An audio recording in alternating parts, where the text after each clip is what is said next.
hot. Checking them.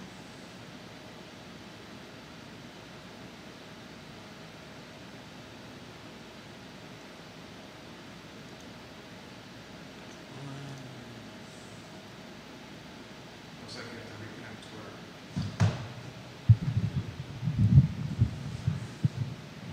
All right, guys, we're going to rock and roll here in a matter of moments. We're just checking our channels here. On the I Love CVille show on a Monday. Busy day today. With a lot to cover. City Council in chambers today. City Charter says the budget for fiscal year 2025 should be adopted today. We'll see how that goes today on the program. Remember, it was delayed because of Councilor Ostrin's prioritization of raising the personal property tax, vehicle taxes, as opposed to hardcore hitting the real estate tax. So we'll talk about that today. Give the show a like and a share anywhere you're watching. J-Dubs, it's not connected on my Facebook page. Okay. My personal Facebook. Judah's getting the pages connected here. I am seeing it connected now on Twitter, so thank you very much. Wherever you're watching, like and share the show. We're checking the channels before we go live. Take a look at the headlines for today's topics. We are connected on the I Love CVille Facebook page. Judah, thank you very much. I'm going to check the group now, sir. I Love CVille group is now connected. Judah, thank you very much. We're going to check I Love CVille food now here in a matter of moments. I did confirm Twitter. Twitter is good. I Love CVille. Food is not connected, so let's go to my page first, then I Love CVille food, if you could, please. Give the show a like and a share, a retweet, if you could. Let us know topics you want to cover. LinkedIn, J-Dubs, is connected. Thank you very much. We're going to go to YouTube to see if it's connected. And YouTube is live, so we need to get mine connected. I'm going to confirm that in a matter of moments. Mine is live. Excellent work, Judah. I Love CVille food, if we could. So it airs on 15 social media channels at one time. And we call that the I Love CVille network, and we're confirming all the pages as we speak. Retweet the show, like the show. Food's good. YouTube's good. I'm ready to rock and roll when you are. How you looking over there, J-Dubs? I think we're good. Which headline intrigues you the most today? Let's see. Well, I can't wait to get try a Little John sandwich again. It's been too long. I think the last time we had Little John's was when you had Little John's was you and I went there. Could be. That was like 10 years ago, 10 plus years ago. We can rock and roll when you're ready. Give them a little commentary.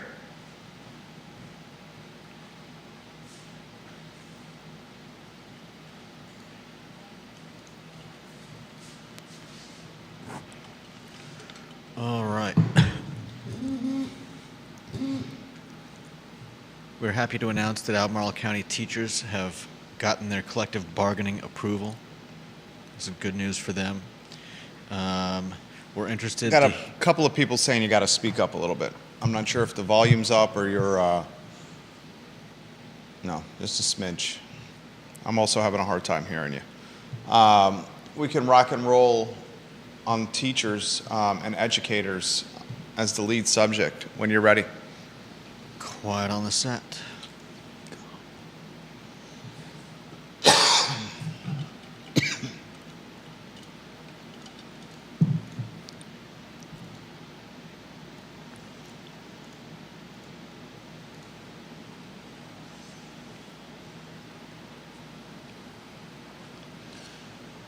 Good Monday afternoon, guys. I'm Jerry Miller. Thank you kindly for joining us on the I Love CVille show. It's great to be with you on a glorious and gorgeous afternoon in downtown Charlottesville.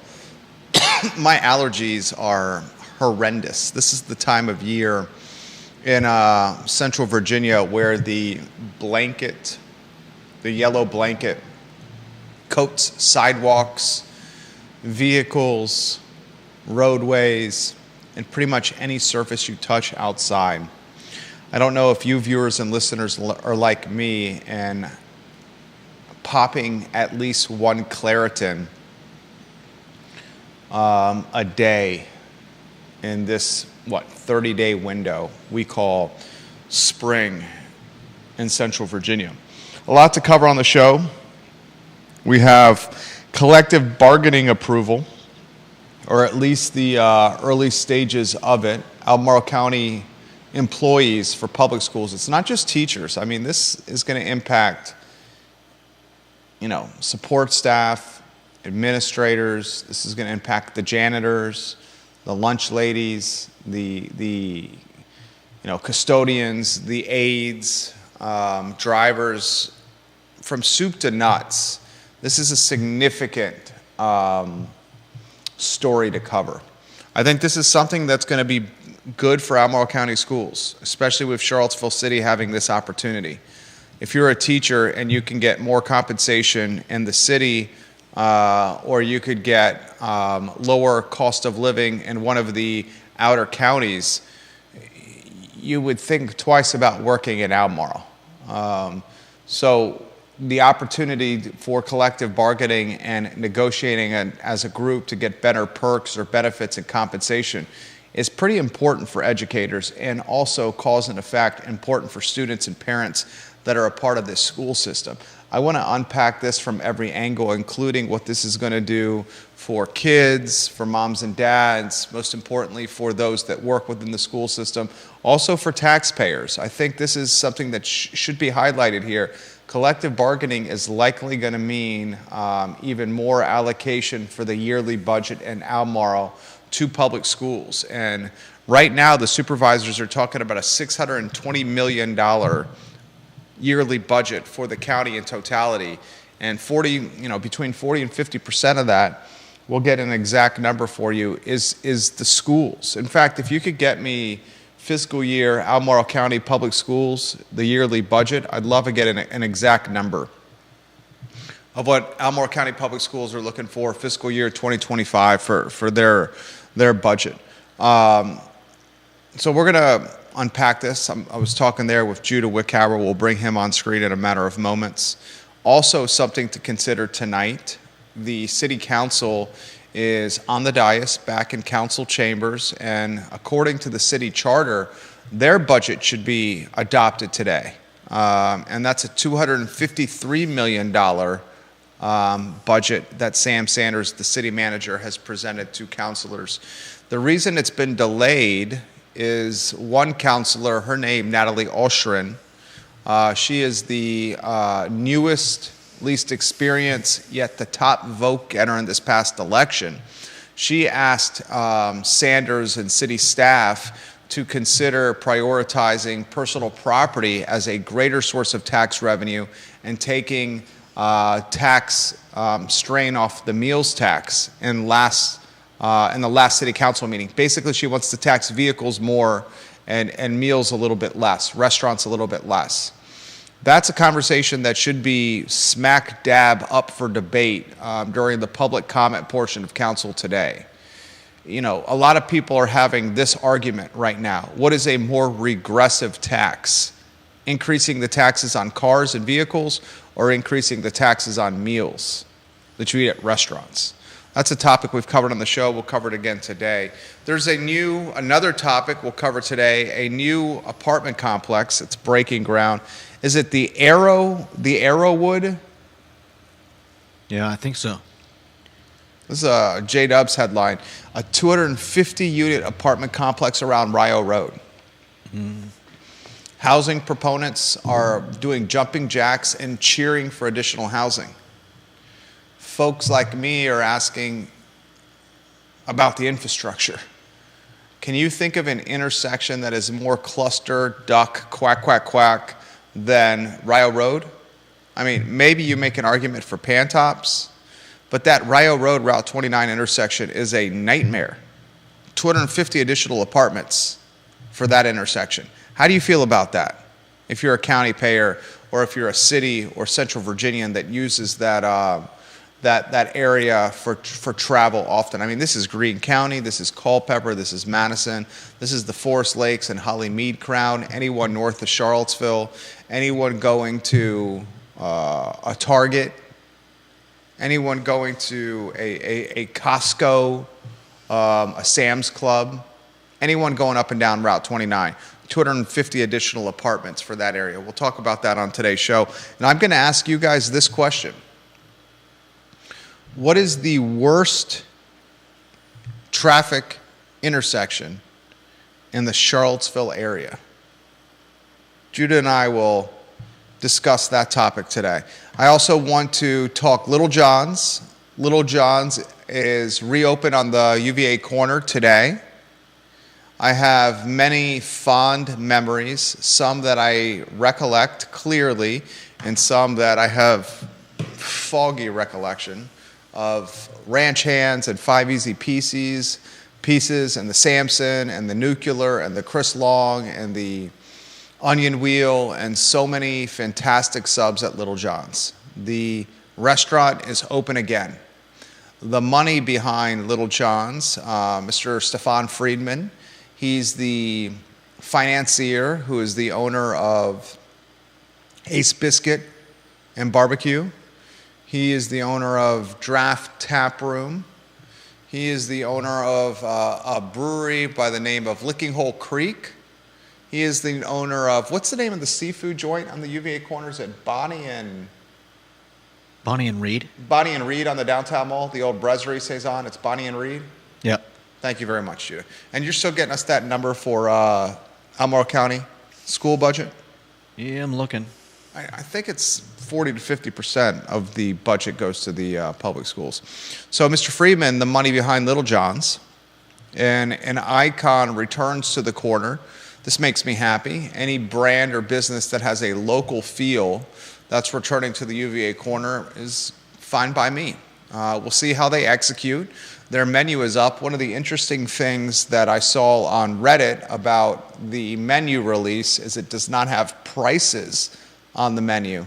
And one of the Redditors asked this question in the chain: is Charlottesville now so bougie, so expensive, so in love with itself, so punch drunk with Charlottesville that a restaurant can launch its business with a menu with no prices on it and just say it's market rate prices, meaning prices change day to day as ingredients escalate, downtick, uptick, in costs. You see this often with seafood specials, lobster or the tuna is market rate price. Are we at that point for a sandwich shop? We'll talk about that on the Monday edition of the I Love CVille show. Dino of Dino's Pizza is going to be on set tomorrow. We're excited for Dino to join us. He is the namesake of Dino's Wood-Fired Pizza and Rotisserie Chicken and Dairy Market. He is also the restaurateur behind Basta Pasta and Dairy Market. He purchased the Move Through and Dairy Market. The folks that initially brought the Move Through to Dairy Market sold this location and essentially, I guess, the franchise rights to Dino. And as we broke the news on Friday on this program, he's opened a Move Through at Pro Renata Brewery. And I can't think of a better spot for an ice cream joint like a Move Through. Pro Renata has kids and families everywhere. So he has points of sale, Dino, at Dairy Market with his wood-fired pizza and rotisserie chicken business. Those are two stalls that he has at Dairy Market. He has the Move Through stall at Dairy Market, and he has the Basta Pasta stall at Dairy Market. So that is, what, 1, 2, 3, that's 4. And then he's got a Dino's point of sale at Pro Renata and now a Move Through at Pro Renata. We're going to celebrate this guy tomorrow on the program. We're going to talk about his hard work, his success. He's expanding in an economic climate that is facing significant headwinds. So I'm going to ask Dino about his expansion, his success in a time of headwinds for food and beverage?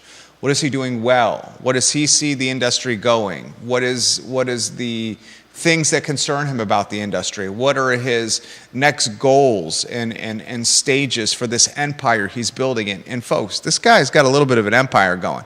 I want to celebrate the success of a local guy that does things the right way on today's talk show. And this got me thinking of a show from a couple of weeks ago. There's 4 sweet or treat businesses that have now opened in the last month in this area. You got Moo Through, the second location at Pro Renata with Dino. You got Chaps opening a second location on the UVA corner. You have, what's the High Street ice cream place that's opening? And the old Double Horseshoe Saloon? Oh. Something Bear. Yeah. And what was the name of the donut shop on Maury Avenue with the Marie Bett team and the Marie Bett Baker opening?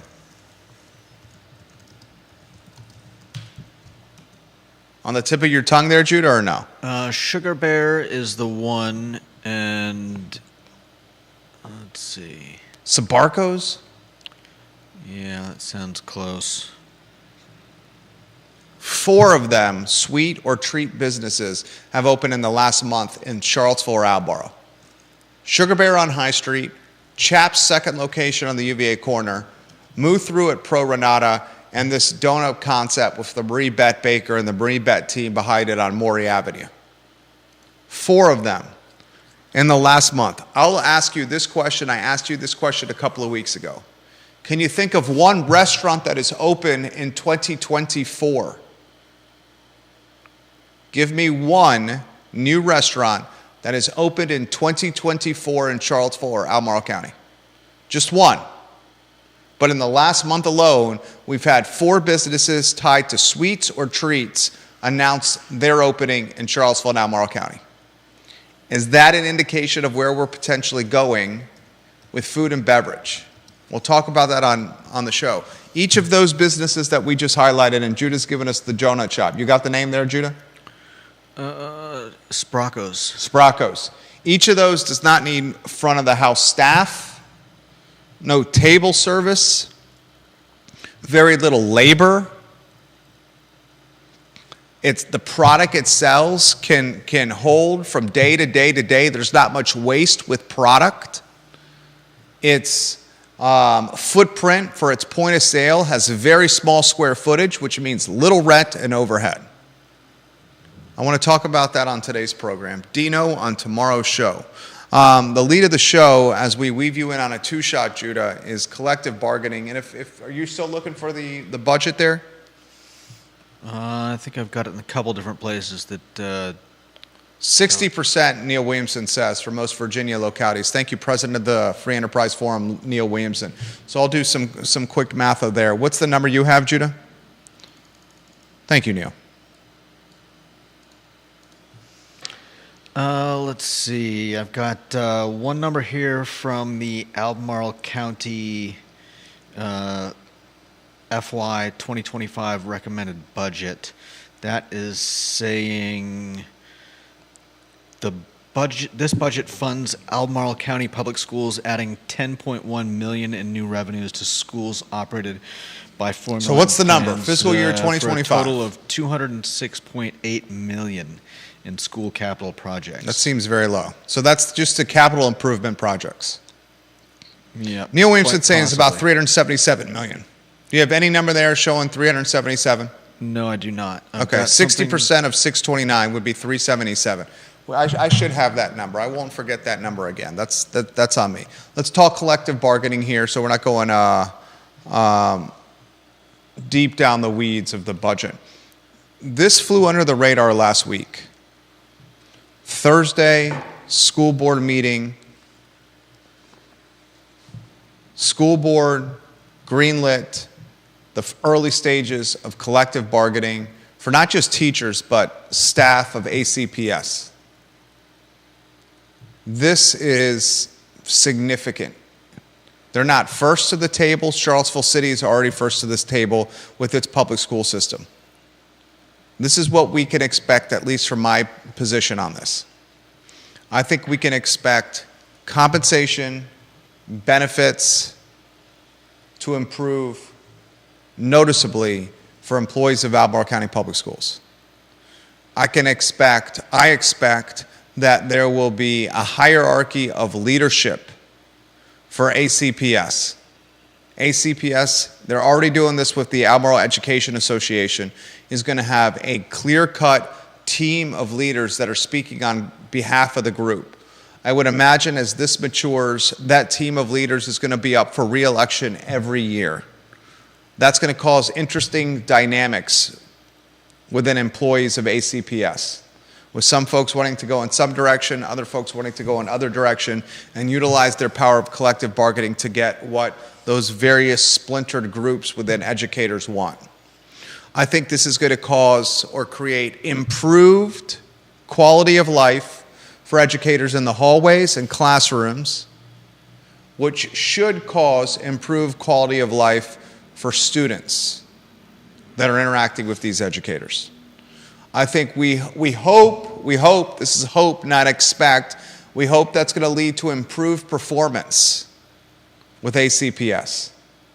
Mm-hmm. I think we would be remiss not to say that this is going to cause the allocation from Albemarle County and its Board of Supervisors to the school board to be greater. If you're paying educators and teachers and custodians and bus drivers and aides and administrators more money and giving them better benefits, that's going to come from somewhere, and it's going to come from us, the taxpayers.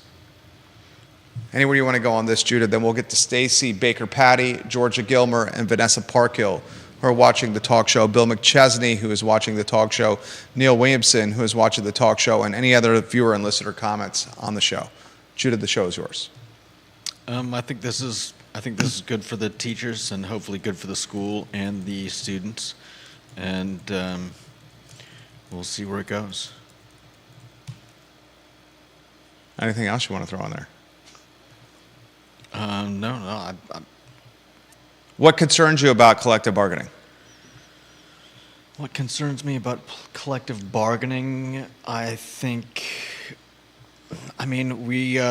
we're talking a lot, obviously, about spending, and this is, of course, definitely one of the better things we could be spending our money on.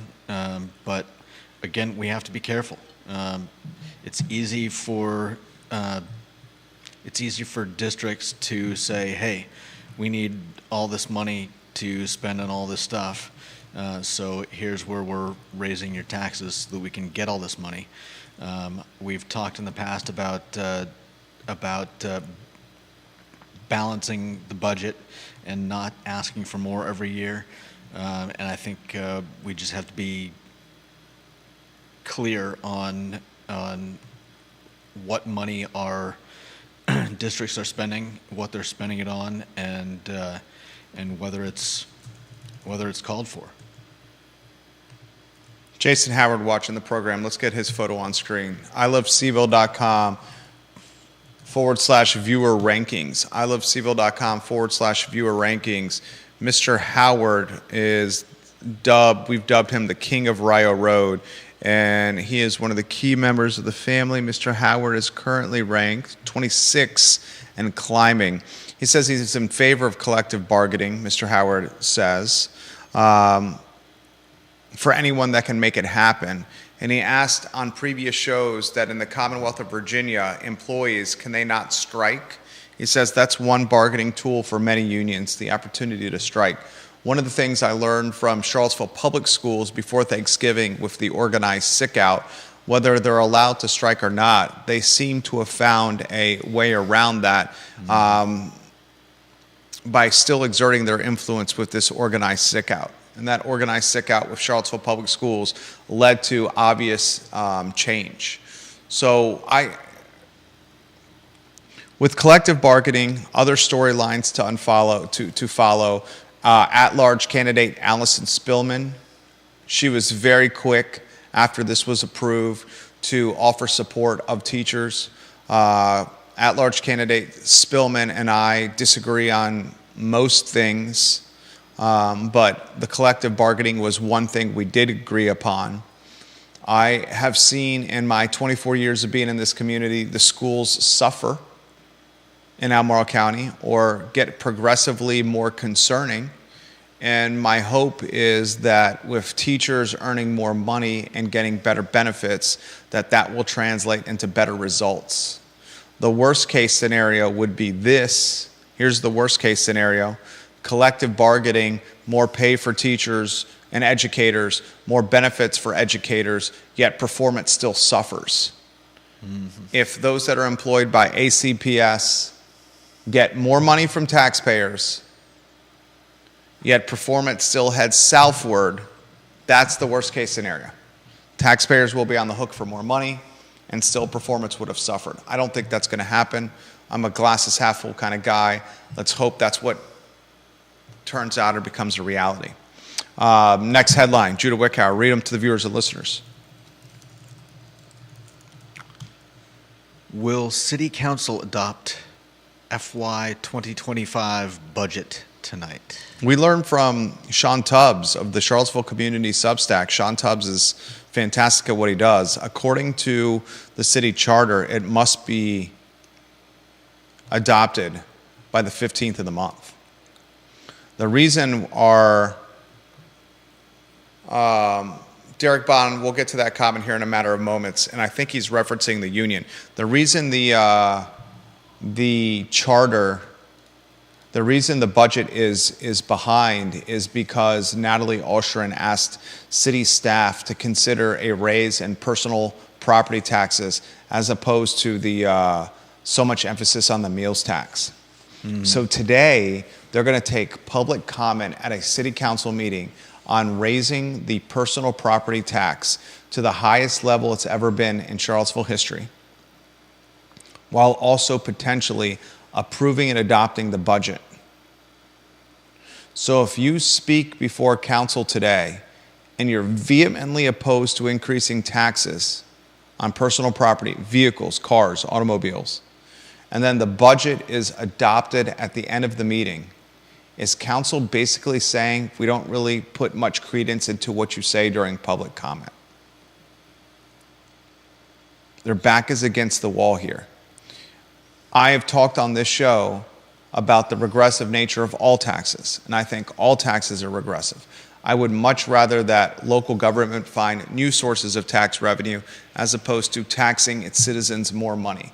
Because if you continue to tax citizens more money at the time of inflation and other economic headwinds, grocery prices, gas prices, credit card debt, et cetera, housing, all you're going to do is change the makeup of the community and gentrify people on the margin out.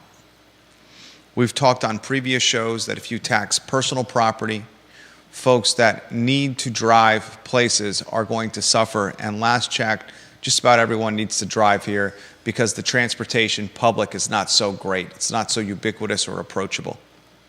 Everyone wants a walkable, bikeable, runnable city, but we don't have that right now. That's not what we got. So, what do you think council's going to do?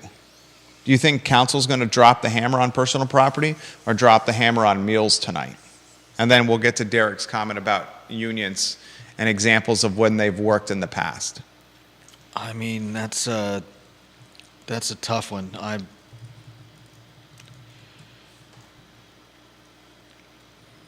I think they're going to have. I think there might be a struggle between some of the councilors tonight and which way to go in this, but remains to be seen.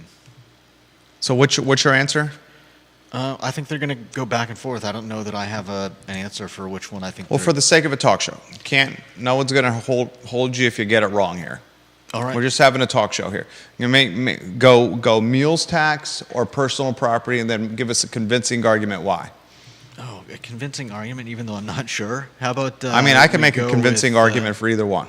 Yeah, I know. Let's go with personal property tax. Okay, tell us why.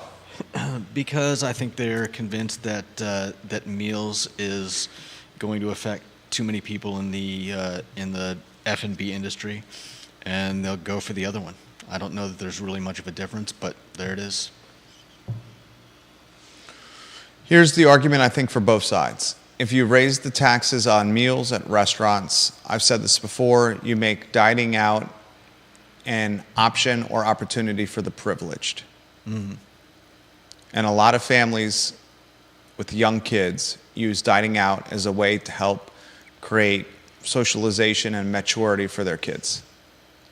Eating out should not be only for the privileged. Furthermore, if you raise taxes on meals, what council may or may not realize, they're going to get less customers, restaurants coming in their doors, and that's going to impact the employees that work at said restaurants. And these employees are often those on the financial margin. So if Natalie Ostron is saying, we're not going to raise the taxes on meals, we're going to raise it on cars, and we're going to do this to help folks that don't have a lot of money out, well, a lot of the folks that are working in food and beverage right now are the folks she's trying to help. If you raise the taxes on cars, we all got them. The other argument is this. You don't have to eat out if you don't want to. You can get food from the grocery store and cook it at home. But just about all of us have cars. Yeah. So you're going to tax us no matter what. That's why I'm so hugely a proponent of finding other sources of revenue. Tie those sources to business development, economic development, tourism. Huge fan of sports tourism. Why there's no organization or board or cohort with Charlottesville and Albemarle County and the University of Virginia to drive sports tourism to the area befuddles me. Like, why isn't there a focus of regional or national sports tournaments, youth tournaments in this area at like Dardental Park using University of Virginia athletic fields?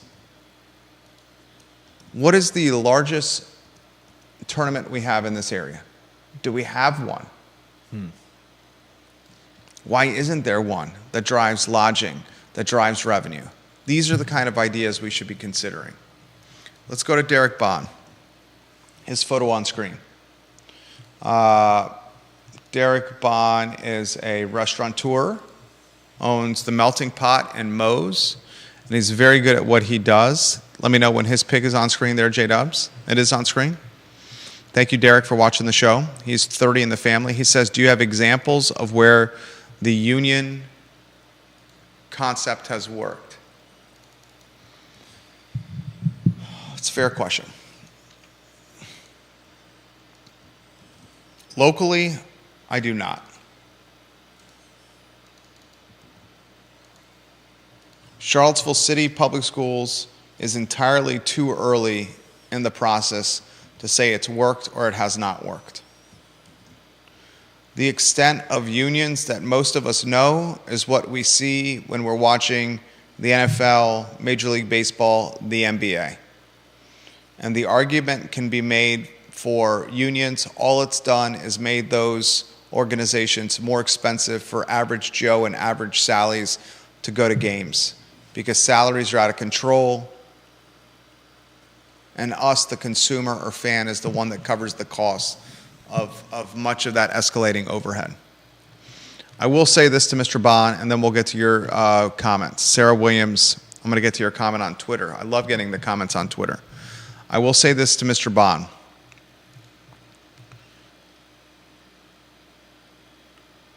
With Charlottesville City green lighting collective bargaining and unionize efforts for its employees, for its across-the-board employees.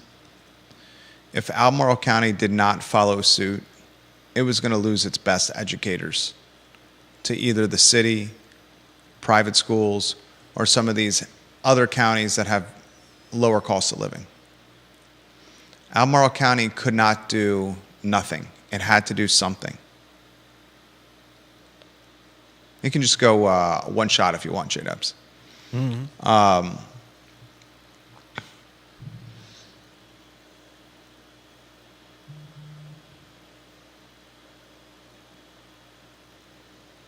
Doing nothing was not going to be an option.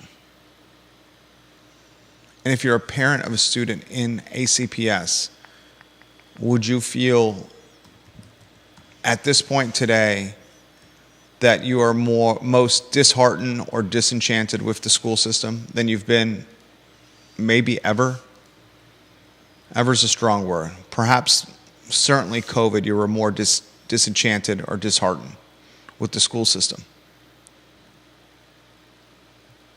But right now, the schools are struggling. And we've documented it closely on the show. We got a teacher, a Golden Apple Award winner, Tom Stargell, watching the program. We get Mr. Stargell's photo on screen, if we could, please, sir. Tom Stargell is, what's his number in the family, J-Dubs? Let me check. Here he is on screen. He's looking sharp with has he got the hat on? He's 51 in the family. Mr. Stargell said there's no way that Haas and the school board he controls are ever going to give up an ounce of control that Haas wields and yields over every aspect of ACPS. Not a chance in hell. That could be another positive that comes from this. Loosening the power that Superintendent Dr. Matthew Haas has on this school system. Could be.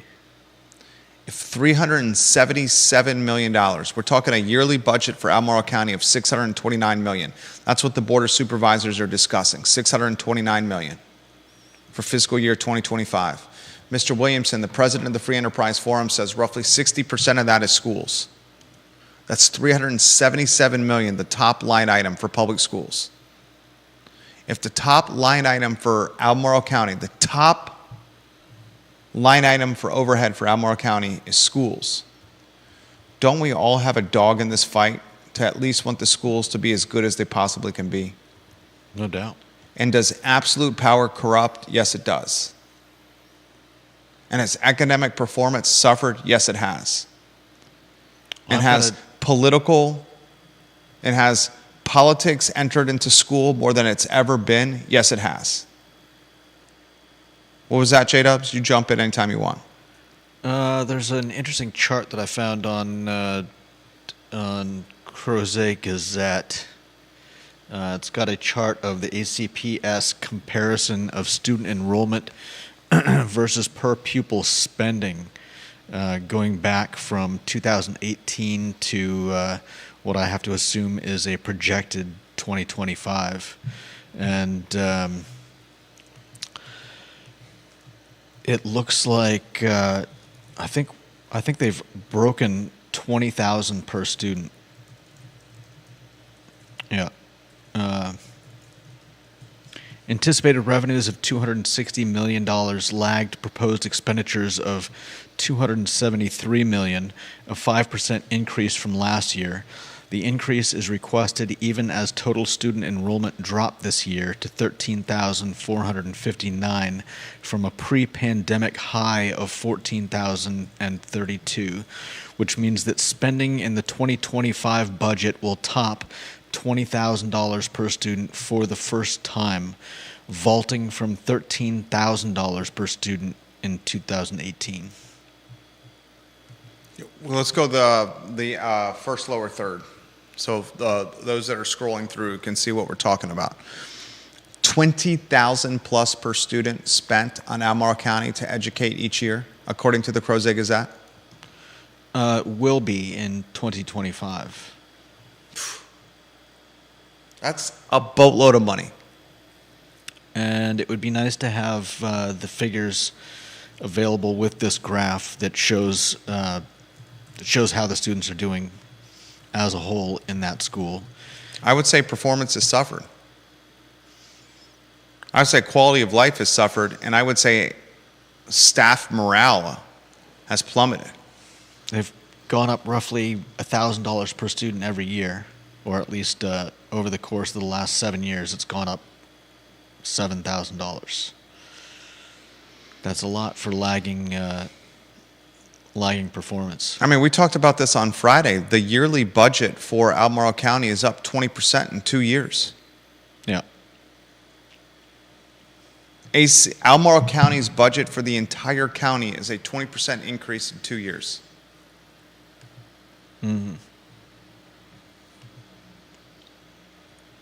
Folks, these are the type of things that we should follow. These are the type of things that we should talk about.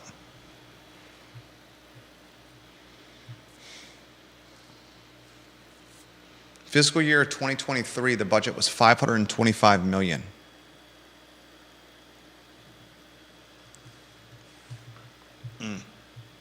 Derek Bond is a fan of lowering taxes across the board and see what happens. This is budget time. This is where the opportunity for us to talk about, rotate the other lower third with the Charlottesville and Albemarle County budget side by side. This is our time to talk about this and ask our elected officials to listen and act. Sarah Williams is watching on Twitter, or excuse me, YouTube. I believe this is Sarah Williams' first time she's commented on the show. I love getting the comments on YouTube. She says they are going to tax property because they are guaranteed to get it. They are not guaranteed to get it on meals tax because they will run the food and beverages out of the area. So that's why she says personal property is going to get the tax and not the meals. Yeah. Sarah Williams, thank you for commenting on the show. Is this your first comment, Miss Williams, on the program? It's a good take. If so, welcome to the family. I'd say the taxes on the vehicles is going to hurt the community more. The taxes on the vehicles is going to hurt folks on the financial margin more than the meals. I agree.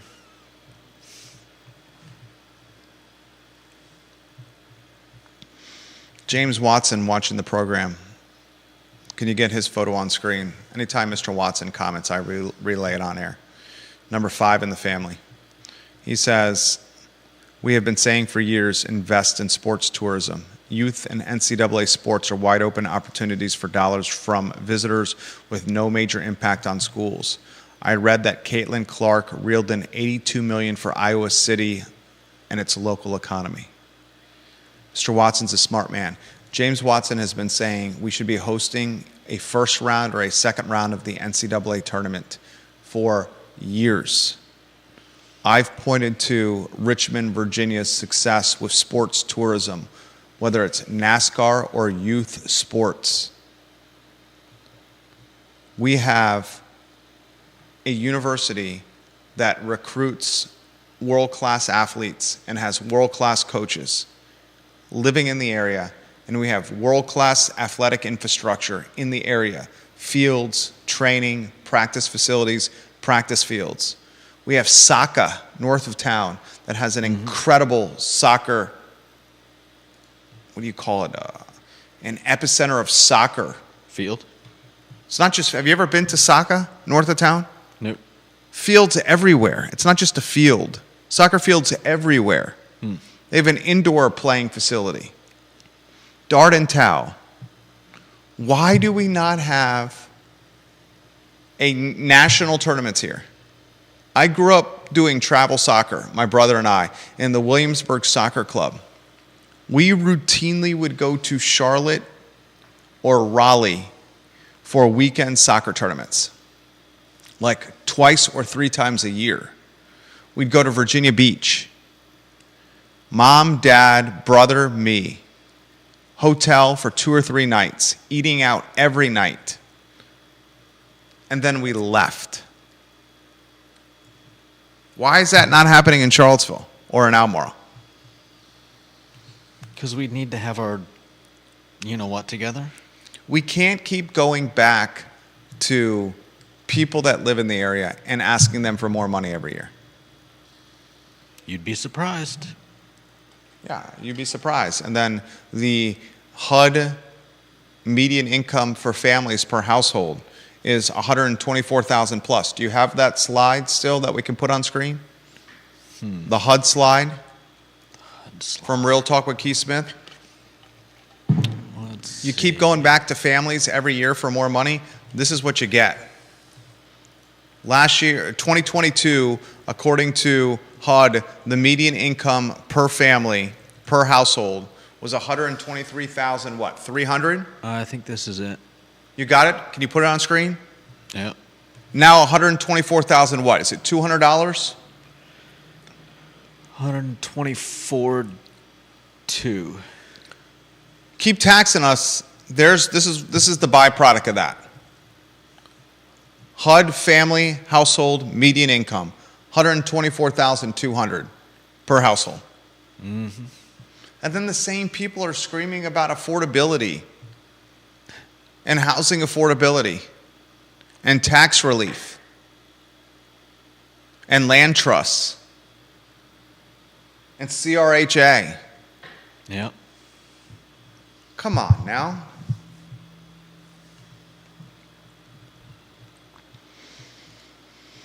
What's the next headline, Judah Wickower? Viewers and listeners, let us know your thoughts. We'll relay them live on air.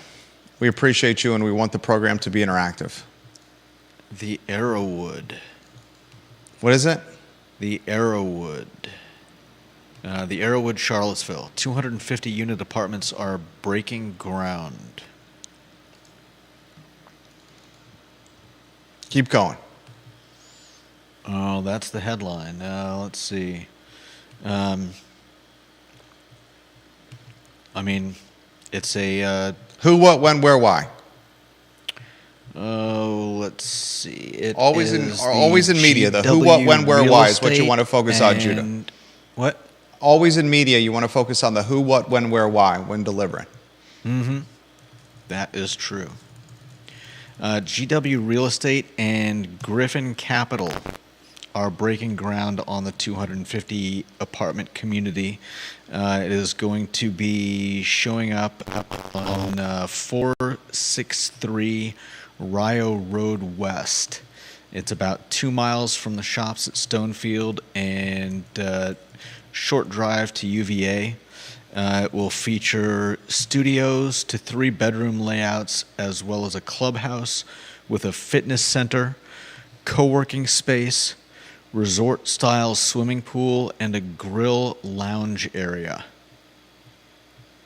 Do we have an idea for rents? Let's see. There's not that much information on it. Still too early. Development expect the first buildings to be ready for occupancy in mid-2025, with full community completion expected by March of 2026. So in less than 2 years, the 250-unit apartment complex will be built right off Rio Road. Yep. Is there an intersection in the Charlottesville area that is most miserable for traffic or more miserable for traffic than Rio Road and 29? Rio Road and 29. Now, it's improved since they did the bypass. I'd have to say that the only one I can think of is Pantops. Pantops? What would you say? And Sarah Williams confirms it's her first comment on the I Love Seville show. Sarah, welcome to the family. Thank you kindly for watching and commenting on the show. We hope you watch the show each day, Monday through Friday, 12:30 to 1:30. What is a more miserable intersection for traffic than that one? John Snow says 250 and John Warner. Get John Snow's photo on screen if you can.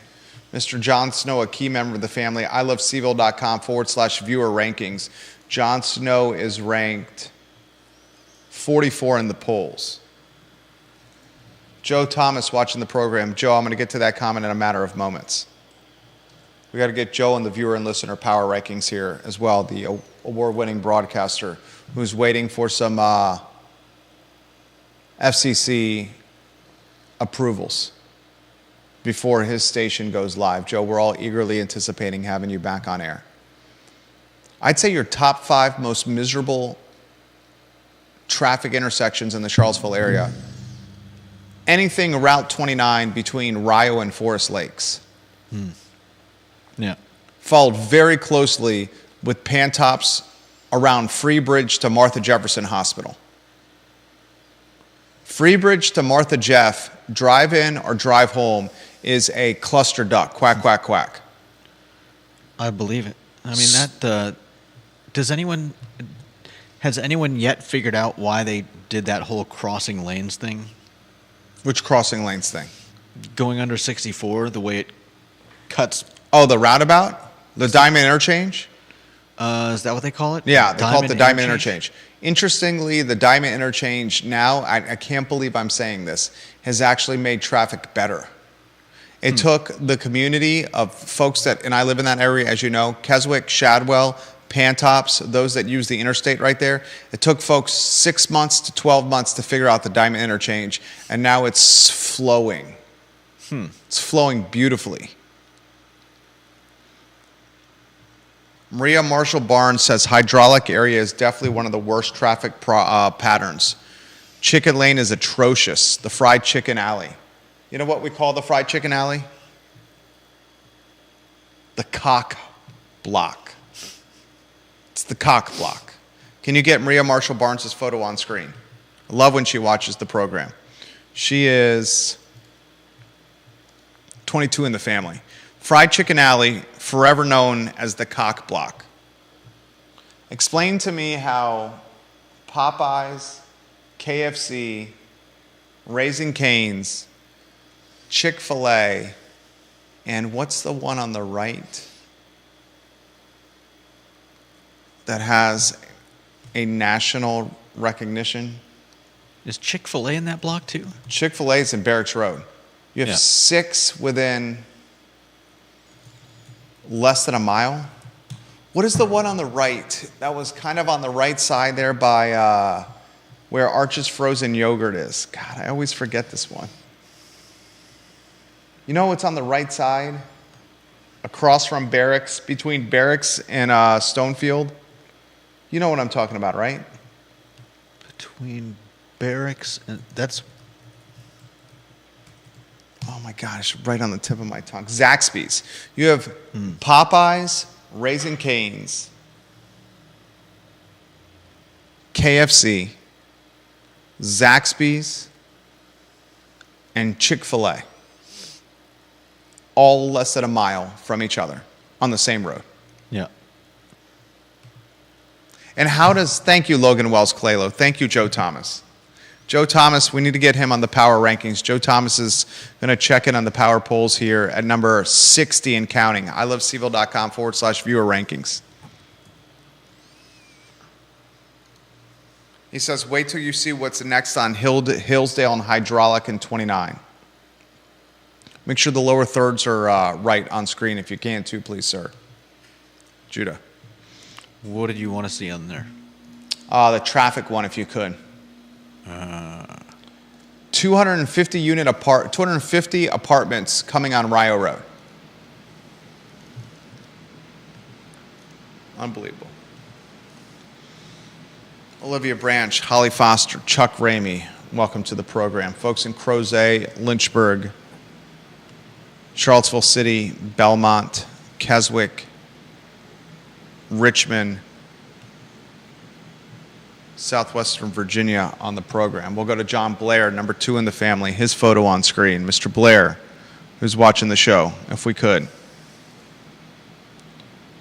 Here's a question about sports tourism. I cannot speak to all sports, but I do know that the larger high school baseball tournaments require a certain amount of hotel rooms in an area to be pre-booked as a block. Do you have an idea about the ability to block hotel rooms? That might be an issue due to the University of Virginia. That's a great question. You know who would know that is Andre Xavier. Andre Xavier, do you know that answer if you're watching the show? I'm going to send this screenshot to Andre and see if I can get an answer from him, Mr. Blair, John Blair, 2 in the family. Even Williamsburg, where I grew up in, had regional sports tournaments. And it had William and Mary, not the University of Virginia. Allow access to photos. I'm sending this to Andre right now, John. Hello, Andre. Do you know this answer? Oh, he just checked the screenshot. It's from the show. Today's show, we are live on air now. Let's see if he responds. Oh, Bubbles coming in from Mr. Xavier. This is the guy who would know this, the travel and hospitality and tourism entrepreneur. Russ Kronberg, my buddy that's C-suite at UVA, would know this too. UVA Foundation. Bubbles, John Blair, your answer's coming. Remember Dino's last name, Judah? Hacha? Hacha is on the program tomorrow.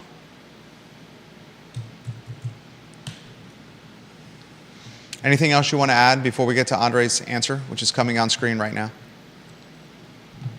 No, go ahead. You're good? Okay.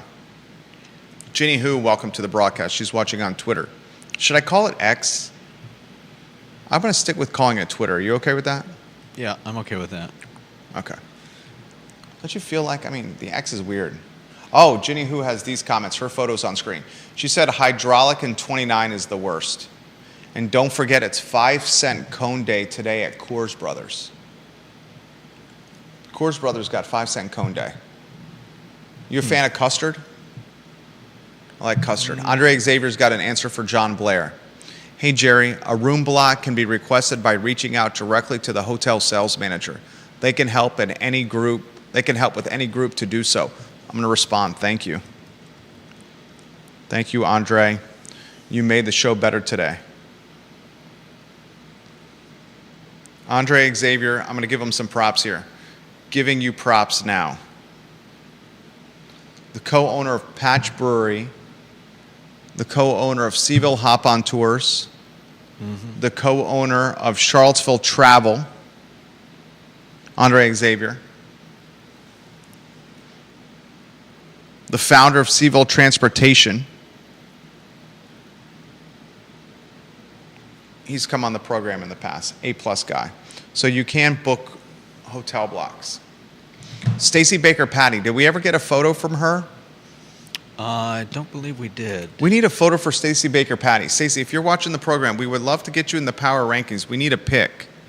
She says, where did Stacy's comments go? There's so many comments coming in. I'm having a hard time keeping up with them right now. She highlights in Crozet the opening of a couple new restaurants. Remember we asked the question, in the last month we've had, what was the name of the donut shop? Spracos. Spracos? I believe that's what it was. We've had Sugar Bear, Chaps open a second location, a second move through. Yet you can't really think of many restaurants that have opened. And the year alone. Carol Thorpe, I'll get to your comment in a matter of moments. Stacey Baker Patty, let us know what that comment was again. If you could put it on my Facebook page, that would be amazing. John Blair responds, he goes, thank you guys. So we know, I love you guys. You guys are making the program better. So we know that it's not a hotel room issue that would be holding back sports tourism. Why the hell do we not have sports tourism in this area? Why do we not have mountain biking races? The Miller School, the Blue Ridge School, all have fantastic trails. Walnut Creek, Pretty Creek have fantastic trails. O Hill, fantastic trails. You definitely don't want to do it at the Ragged Mountain Reservoir. Good Lord. That's going to be like World War III. We might be on the cusp of World War III with Iran and Israel right now. You know what it would call Central Virginia War III? Not the revenue sharing agreement. Oh no, not the revenue sharing agreement, but walking and biking around the Ragged Mountain Reservoir. Yeah, because something about invasive species.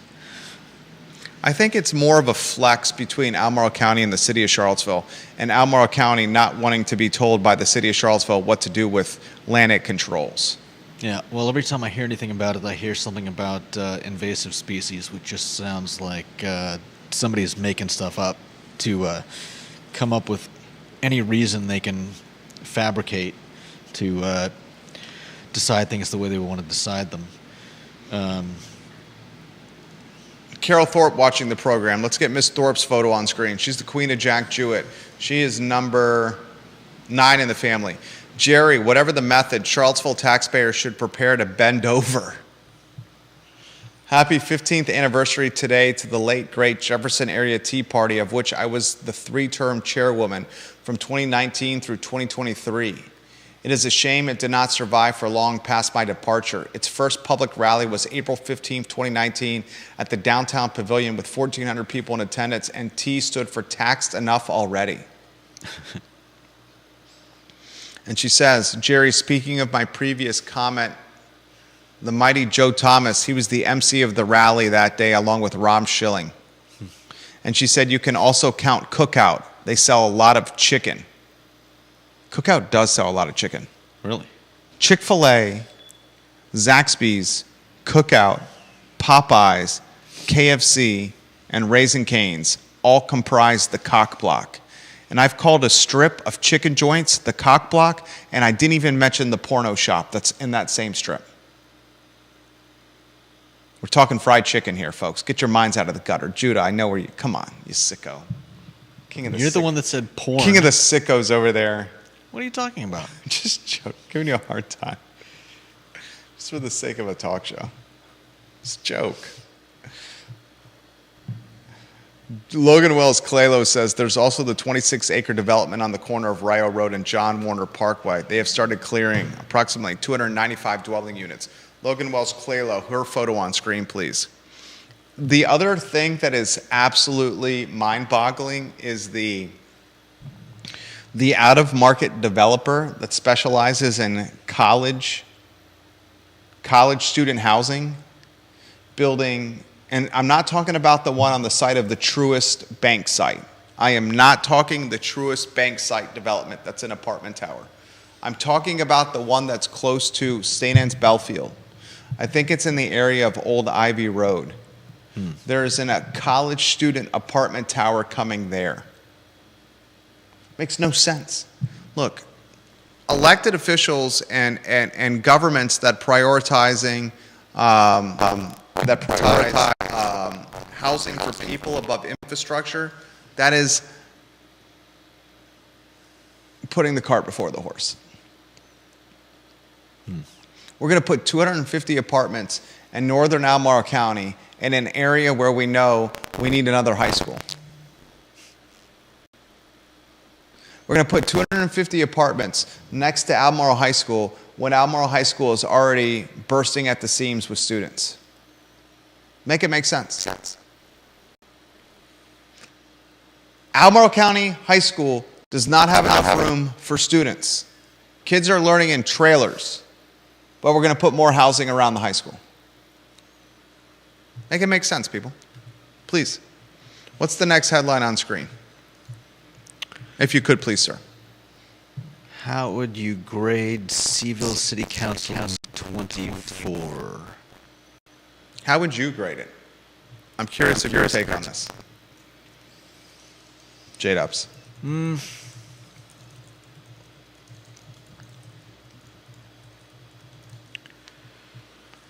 I mean, it's tough for me. I want to give them a good grade because I know they're trying, but at the same time, you and I and probably a lot of our viewers and listeners are either more moderate or more conservative, and so I think sometimes it's hard to view the city council through a lens of neutrality.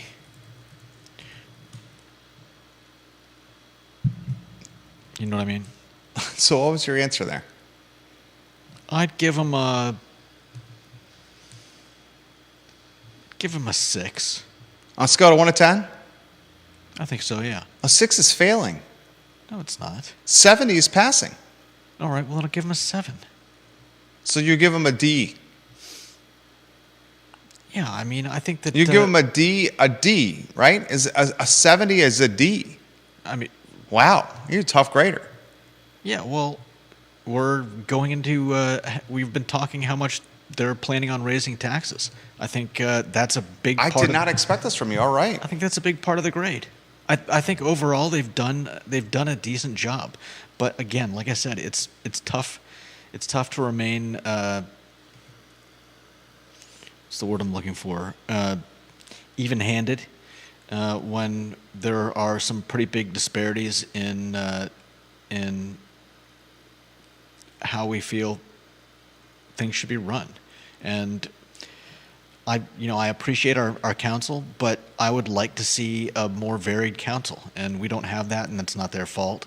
You can't hold that against current council when grading them. That's what I just said. The other facts, other aspects you can. I know. I did not anticipate such a critical grade from the empathetic and kind Judah Wickower, beloved by the viewers and listeners for your empathy. Overall, I think they're doing a pretty good job, but I mean, come on, they want to raise taxes on everything. That's massively affecting my my current grade of their. Should how they're doing council right now. speak up today on the wrongfully accused Rivanna Trail Should groper? they speak up today? I mean, The I think- man who was wrongfully accused of groping a woman Oh, so you're asking if they should speak on up about Rivanna that? Trail, who has now been exonerated. Should council speak up about that today? Should council mention that in any capacity? I'll take it a step further. I'm not sure I see any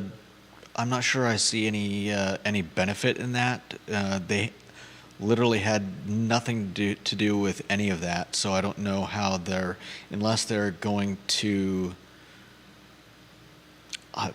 make promises about doing better in the future across the board. I don't know. I don't know why they would comment on it. Okay, I agree that they're not going to comment on it, but I think specifically they're not going to comment on it for legal reasons because this man's going to sue the city. Follow-up question. Will Sam Sanders, the CEO of the city, and the man who's in charge of the police department, Chief Kachis, under Sam Sanders, will Sam Sanders speak about this tonight at council?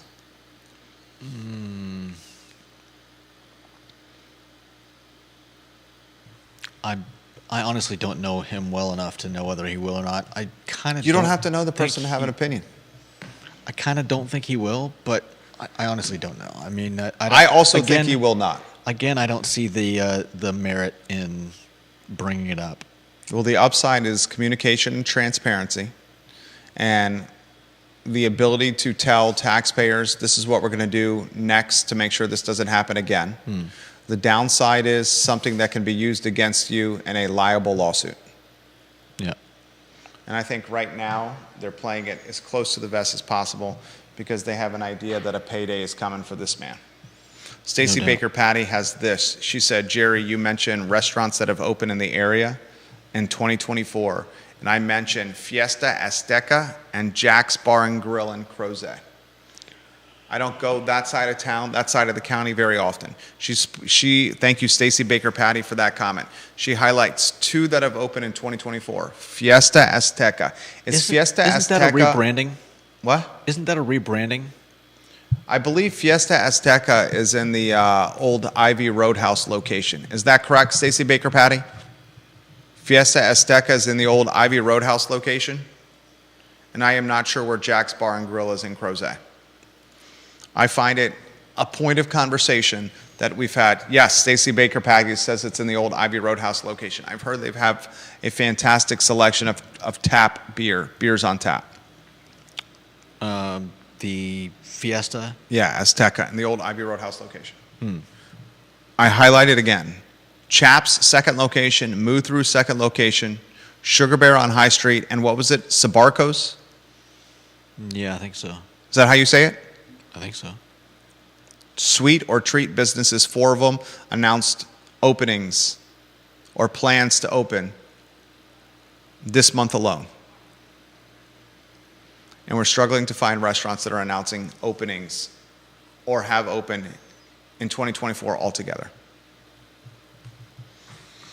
All right. That's the talk show today.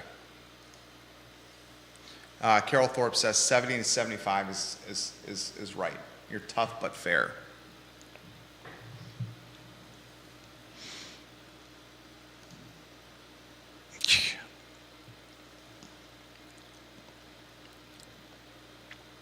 What's the standard we grade them upon? I mean, that's another reason why it's a tough call. How far do you go back and say this is the standard that we want Charlottesville to adhere to? And you probably get a lot of different answers from a lot of different people. Some of us would want to go back to a time when there was actually a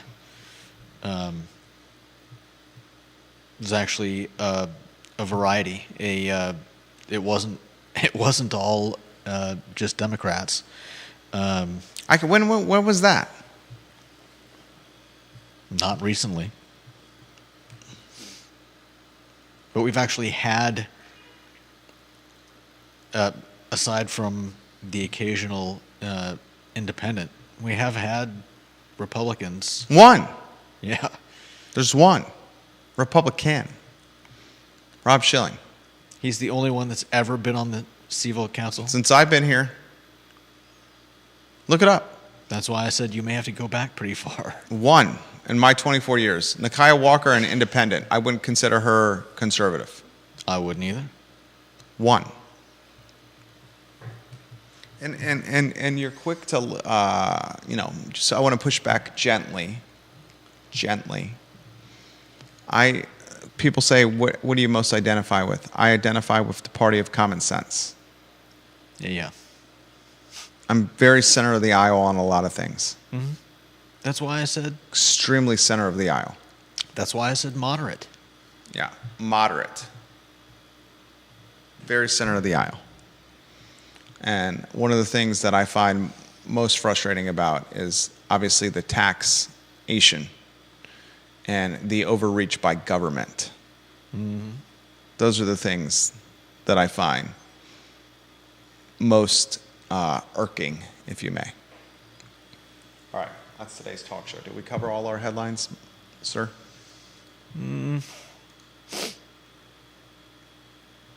Little John's UVA Corner Grand opening today. This is a topic for conversation here. We kind of missed that one. Little John's is open on the UVA corner. Hooray, right? Hooray. One would hope. That's great news. The money behind Little John's is the money behind Bonnie and Reed, the seafood restaurant, the money behind Ace Biscuit and Barbecue, the money behind Draft Tap Room. Will that ever open?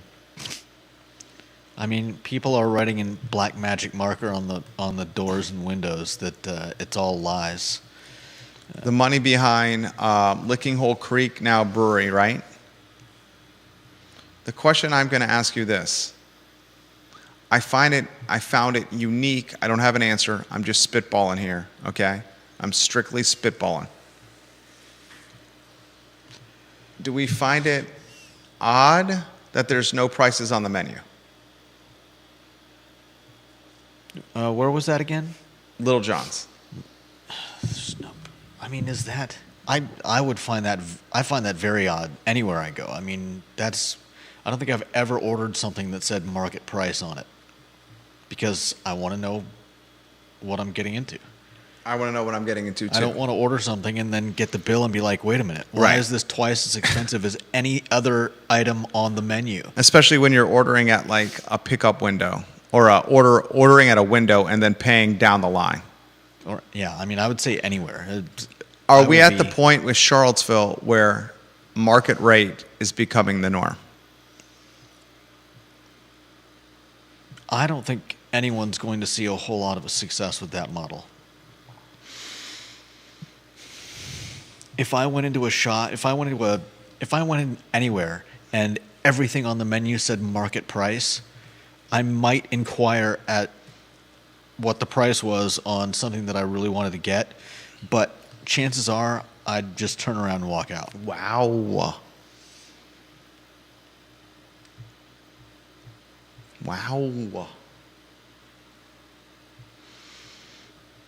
No prices on the menu. I'm curious to see how this plays out. It's the grand opening. Maybe it's just they couldn't fit the prices on the menu. I'm not going to jump to conclusions. Sure. I'm not going to jump to conclusions. But Charlottesville, it would be so Charlottesville of Charlottesville to have sandwiches at market rate.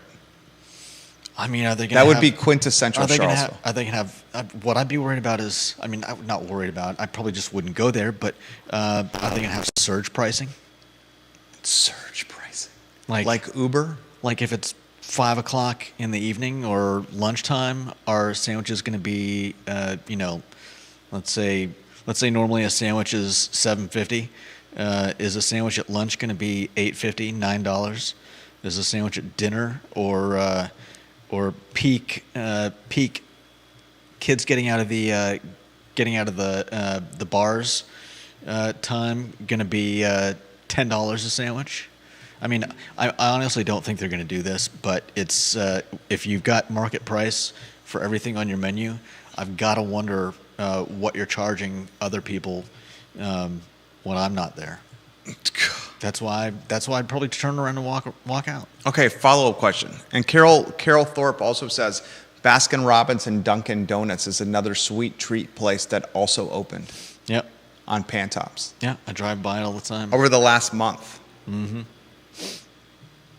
So 5 of them have opened. We are heading into summer.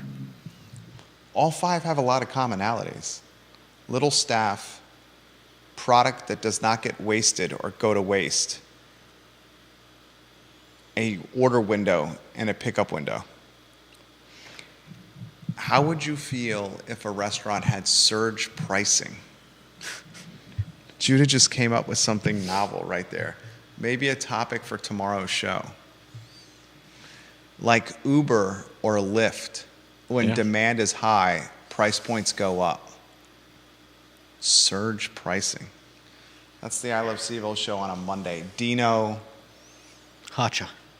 is on tomorrow's program. The man behind Dino's wood-fired pizza and rotisserie chicken, Yeah. Basta Pasta, and Moo Through. Yep. In studio tomorrow. Thank you for joining us. So long, everybody. Surge pricing just blew my mind. Surge pricing? Would you think that would be fair? That blew my mind. It'd be terrifying. It'd be terrifying. Be like, this is the only way we can accommodate with labor. Tell me you don't want my money without telling me you don't want my money.